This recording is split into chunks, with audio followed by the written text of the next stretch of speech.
Hola, ¿qué tal? Bienvenidos a un nuevo repaso de la guía de estudio que estamos disfrutando en estos 3 meses. Ya estamos finalizando, nos quedan 2 lecciones de este trimestre que se titula Cómo interpretar las Escrituras. Y me acompañan 2 grandes capellanes de la Universidad Adventista del Plata. El señor Ezequiel Quintana. Ezequiel, bienvenido.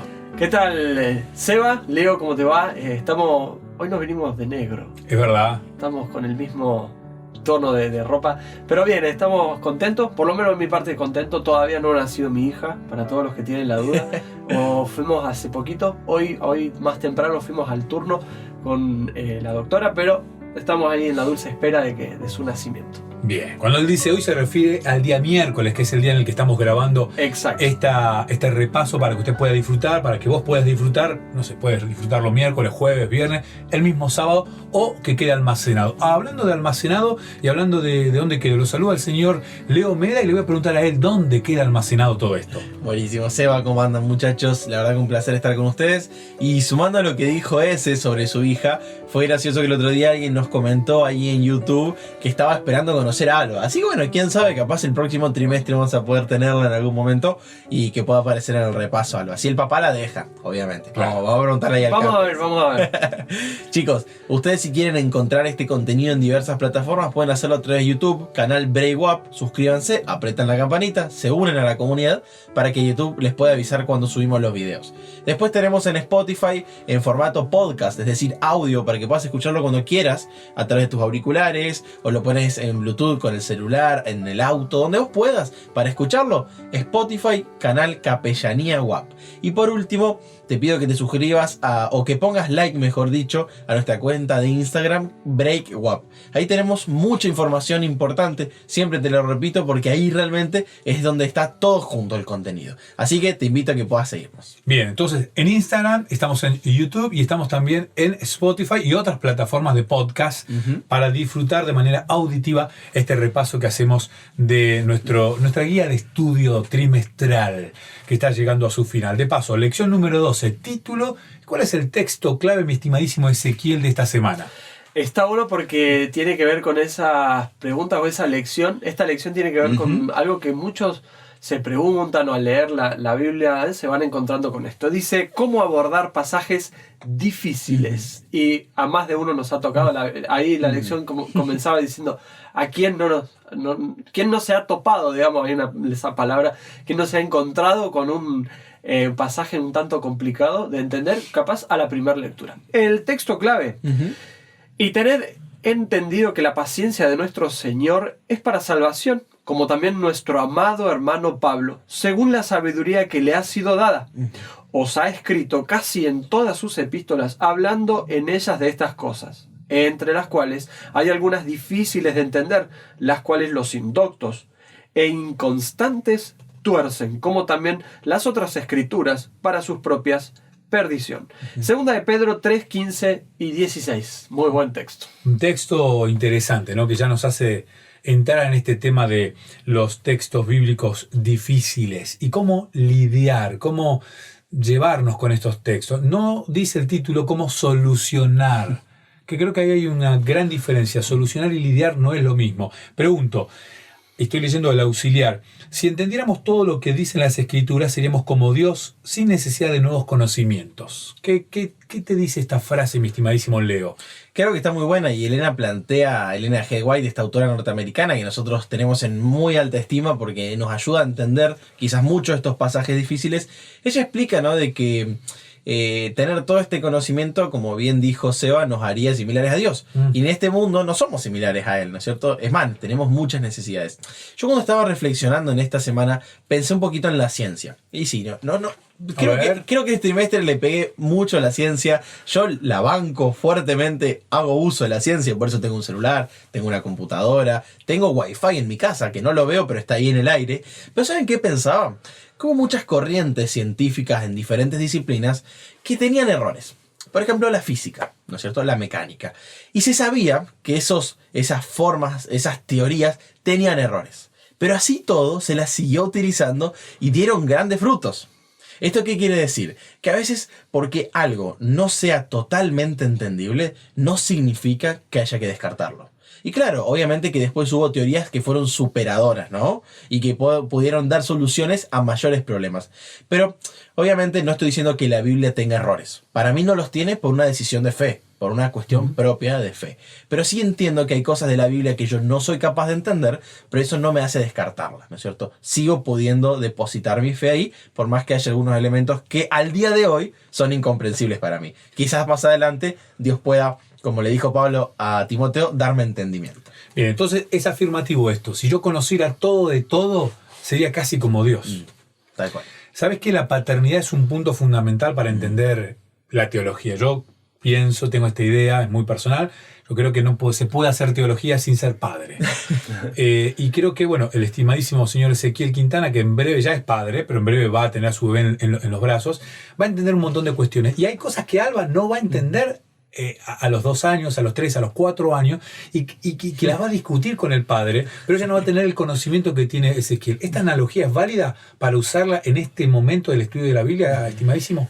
Siempre me recuerdo cuando era más chico, estaba en mi casa y le preguntaba a mis papás sobre alguna palabra que no entendía. Y ellos me contestaban, ¿no? Y yo decía, wow, tantas palabras difíciles, ¿no? Y para mí eran como un diccionario andante mis padres, ¿no? Y hasta a veces le preguntaba a mamá, ¿qué significa esto? Andé a buscarlo en el diccionario, me decía, ¿no? Ahí, en el mataburro, como se le suele decir. La lección nos muestra un ejemplo muy importante. Nos habla de si nosotros estamos haciendo ejercicios de álgebra y no nos sale a la primera, estamos media hora intentando y no nos salen los ejercicios. Quiere decir que la álgebra no hay solución, no está bien. El problema que yo estoy tratando de resolver no tiene solución, está mal, está errado. Habla de esa constancia, de esa práctica o eso que necesitamos de buscar, de ser buscadores y en la constancia de las escrituras, ¿no? No puede ser que cuando yo me encuentro con un pasaje que no entiendo, voy a diferir simplemente porque no lo entiendo y porque no quiero buscar soluciones, no quiero buscar interpretación a lo que estoy leyendo. Tal cual, y me encantó la analogía que ustedes plantearon, chicos. Yo no voy a ser padre en lo pronto porque hace menos de un año que me casé. No sabemos. Todo puede ser. Pero creo que es muy válido lo que ustedes están diciendo y todos los que están acá son hijos, ¿no es cierto? Los que están mirando, si vos estás acá, fuiste hijo de alguien te cuidó, alguien te crió. Y entonces pensaba que esto, con relacionarnos con la Biblia, relacionarnos con Dios, es una cuestión de actitud, ¿no es cierto? Y acá la lección nos plantea que es una cuestión de honestidad. Claro, porque vos no podés andar por la vida como cristiano diciendo, mira, la Biblia es perfecta en toda la escritura. La Biblia no tiene un error ortográfico. La Biblia no tiene diferencias de traducciones. Eso sabemos que son elementos que variaron bastante con el tiempo, ¿no? Las traducciones, claro, cada uno la traducía como mejor podía. Entonces acá en la lección nos plantea que nosotros tenemos que tener honestidad para entender que hay dificultades.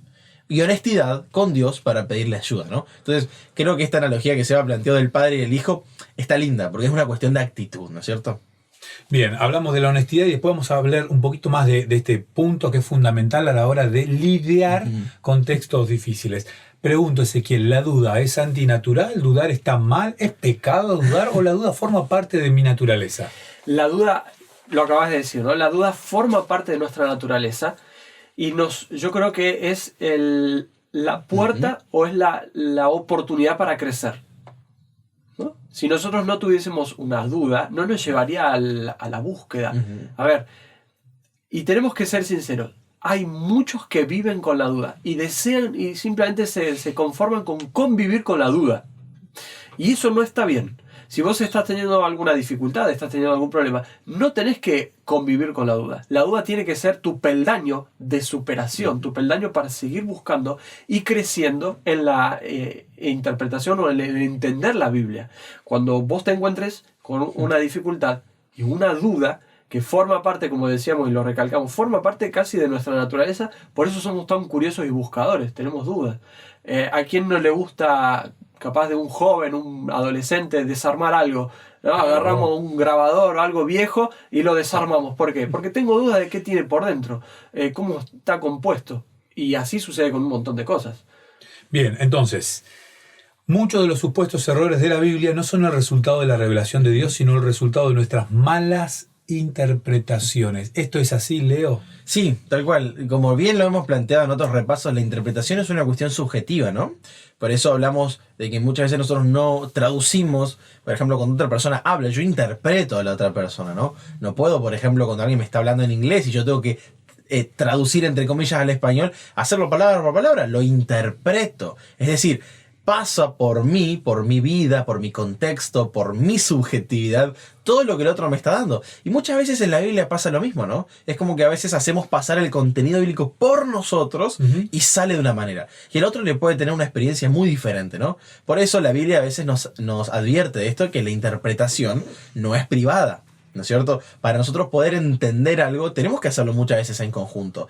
Es decir, si yo tengo una idea al respecto de un pasaje bíblico que me parece que después de estudiarlo, de rodillas, de charlarlo con el Señor, me parece que es esta la interpretación, bueno, hay que presentarlo frente a la comunidad cristiana, tu comunidad, y en conjunto evaluarlo, ¿no? Porque hay un concepto en psicología que es la sinergia. Y está muy bueno porque, claro, ustedes saben que cuando los bueyes uno les pone se me fue la palabra. Sí. Yugo. El yugo, es un yugo, tal cual. El yugo tiran mucho más fuerte, ¿no? En cambio, un animal solo no puede. No estoy diciendo que vos seas un animal. Lo que quiero decir es que tu mente, en conjunto de tu comunidad, de tu iglesia, puede pensar mucho más profundamente juntos si se arrodillan ante Dios. ¿Cómo se llama tu mamá, Leo? Gladys. Gladys. ¿Alguna vez la llamaste para que te pase alguna receta por teléfono? Pero sí, incluso hay cosas que Julia sabe que a mí me gustan de cómo cocinó mamá, y ella también la llama para decir, che, Gladys, ¿cómo hacías esto que a Lea le gustaba? Bien, y ella por teléfono te va pasando todo, pero no es la que hace la receta. Tal cual. Y si vos te equivocás en algo que vos interpretaste mal por el teléfono, por la mala señal, no significa que la receta, que su elaboración esté mal hecha. Eso pasa con la Biblia también, ¿no? Pregunto y acá, si deseamos investigar más, hay varios libros y hay varios recursos. ¿Qué recursos pueden ayudarme a poder lidiar con estos textos difíciles, mi estimado Ezequiel? Bueno, quiero recalcar, mi esposa cada vez que ella lee un capítulo por día, y me gusta porque ella lee el capítulo y después va y lee el comentario bíblico. Un comentario de la Biblia es una ayuda muy importante. Un diccionario bíblico. A ver, ¿dónde esta palabra? ¿Dónde más se puede encontrar? A mí me gusta los celulares, las aplicaciones de la Biblia en el celular. Podés buscar la palabra y te aparece todos los textos donde está esa palabra. Entonces uno va buscando, bueno, voy a buscar la palabra verdad. Pongo verdad y hay un listado. Un diccionario, un comentario. El comentario bíblico nos sirve para ampliar un poco el significado. Pero uno de los consejos que daría es, cuando yo me encuentro con un texto, lo primero que tengo que hacer es detenerme, que no entiendo, ¿no? O una palabra o una expresión, detenerme, pensar un momento, orar, volver a leerlo, leer el contexto, porque a veces corremos, ¿no?, a los comentarios rápidos, pero mejor eso nos va a ayudar a expandir nuestra mente, meditar un poquito con la ayuda del Espíritu Santo. No estoy diciendo que quedarnos solamente ahí, pero esperar un momentito, leer el contexto, releerlo, a ver qué interpreto yo, y ahí sí ir a buscar un comentario, porque a veces buscamos algo muy masticado, ¿no? Y mejor es cuando nosotros lo digerimos, lo masticamos nosotros primero, y entonces eso nos va a ayudar a tener una mejor comprensión. Había un autor italiano llamado Giovanni Sartori que él planteó que el ser humano en realidad dejó de ser el Homo sapiens, ¿no es cierto? Es como que él planteaba sátíramente que nosotros habíamos ido evolucionando hasta el Homo sapiens y luego desevolucionamos al Homo videns. ¿Qué es el Homo videns? Bueno, aquel que mira, ¿no es cierto? Que solo mira pantallas todo el tiempo, imágenes, y perdió la capacidad de leer y de reflexionar. Entonces, yo creo que es bastante graciosa, obviamente, la imagen del, ya no el hombre que piensa, sino el hombre que ve, pero esto plantea una dificultad para la Biblia, porque la Biblia no está hecha en una serie como las que ves en Netflix, ni tampoco una novela. Aunque se han hecho algunos intentos, la Biblia sigue siendo de papel y está escrita en palabras, ¿no es cierto? Me gusta mucho acá una frase de la lección que dice: tal vez la experiencia de buscar diligentemente una respuesta en las Escrituras, incluso durante mucho tiempo, será de mayor bendición que la solución al problema si finalmente lo hallamos. Es decir, que al igual que un padre y un hijo, lo que a vos te llena es la relación con tu papá, ¿no es cierto? No la pregunta de qué significa esto, papi, cómo hago esto, lo otro, cómo hago la receta, sino saber que vos podés contar con tu mamá, siguiendo la analogía de Seba, cuando necesitas esa receta específica, ¿no? Entonces, lo esencial de acá es el vínculo, no la búsqueda. Y obviamente, si bien hay que buscar respuestas, lo esencial es estar buscando. Bien. Podríamos hablar del medio y el fin, ¿no? Bueno, lo que importante es el fin, que yo entienda, pero el proceso de buscarlo tiene muchísima ventaja. Claro, el proceso de la elaboración, en la analogía del padre con el hijo, de la mamá con el hijo, con la hija, en la analogía vemos el proceso. A veces me veo tentado a buscar atajos, ¿no? Sí. Al resolver conflictos con algunos textos de la Biblia que me ocasionan dificultad. Me veo tentado a buscar atajos. Me gustó lo que dijo Ezequiel, ir y buscar algo que no esté masticado y yo masticarlo por mis propios medios. Y a veces es más delicioso el camino hacia resolver el conflicto que el mismo conflicto, porque muchas veces me encuentro con el conflicto y, bueno, era esto simplemente. Perdón, me olvidé de mencionar que algo que nos ayuda, por lo menos a mí me ayuda mucho, es comparar las versiones de la traducción, ¿no? Las diferentes traducciones de ese mismo versículo, de ese mismo texto, te van a ayudar muchísimo, porque una palabra sabemos que se puede traducir de una forma o de muchas formas. Hay un abanico de significado, de sinónimos a esa palabra, en los cuales se han usado en la traducción. Eso te va a ayudar mucho. Bien. Pregunto, cuando me encuentro con un texto que me cuesta entenderlo, automáticamente me puede suceder el hecho de pensar, soy el primero que se encuentra con esto. A muchos nos pasa. Y, oh sorpresa, me doy cuenta que en la biblioteca ya hay muchos que han pensado esto. Sí. ¿Suele pasar esto, Leo? Sí, pasa un montón. Y acá lo cito a Salomón, ¿no es cierto? Que cuando él decía que no hay nada nuevo bajo el sol. Y realmente pasa eso porque con el tiempo que ha transcurrido en nuestra tierra, hay gente que ya se ha dedicado a pensar muchas cosas. No significa que uno no tenga que hacer el ejercicio, porque muchas veces cuando uno para vos mismo, fuiste vos el que lo descubrió, ¿no? Es decir, no lo masticó otro y vos lo recibiste filtrado, sino que vos fuiste el que hizo el ejercicio de descubrir. Y de la mano de lo que recién decíamos, eso es mucho más, es mejor para tu crecimiento personal que vos hagas el ejercicio de buscar. Pero bueno, si en algún momento nos encontramos con alguna dificultad, hay gente que ya ha pensado algunos temas y que, por ejemplo, en una biblioteca, nosotros que estamos en la universidad, encontramos fácilmente la solución a algunos problemas. Bueno, vuelvo a la analogía de la comida. El proceso de la cocina es fantástico y a veces comerlo es un par de minutos nada más, ¿no? Y no hay cosa más rica que la comida hecha en casa. Por más que hay buenos deliveries, no hay nada mejor que la comida hecha en casa. Ezequiel, ¿qué de cierto es que los pasajes más oscuros de la Biblia son aclarados muchas veces por pasajes más bien claros, más bien sencillos? La Biblia necesita de sí misma para la interpretación. Bien. Eso es un principio que ya lo hemos estudiado en algunas lecciones pasadas, de que se autointerpreta. Lo vimos con respecto a cuestiones de la profecía apocalíptica, profecías bíblicas, y con otros textos u otras partes de la Biblia. Necesitamos de la misma Biblia y es verdad. A veces nos encontramos con un pasaje un tanto enredado, podríamos decirlo, pero en otras partes está mencionado con más simpleza. Tal cual. Con más simpleza. Necesitamos ser conocedores de la Biblia en su totalidad. No descartes aquellos pasajes que creas que no te pueden ayudar o irte a un texto que decís, bueno, me quedo con esto y punto. La Biblia en su totalidad tiene mucha riqueza. Eso sí, tenemos que tener y pedirle a Dios que nos guíe. Quiero recalcar algo que leí de Elena de White en uno de los comentarios. Dice, sin la dirección del Espíritu Santo estaremos constantemente expuestos a torcer las Escrituras o a interpretarlas mal.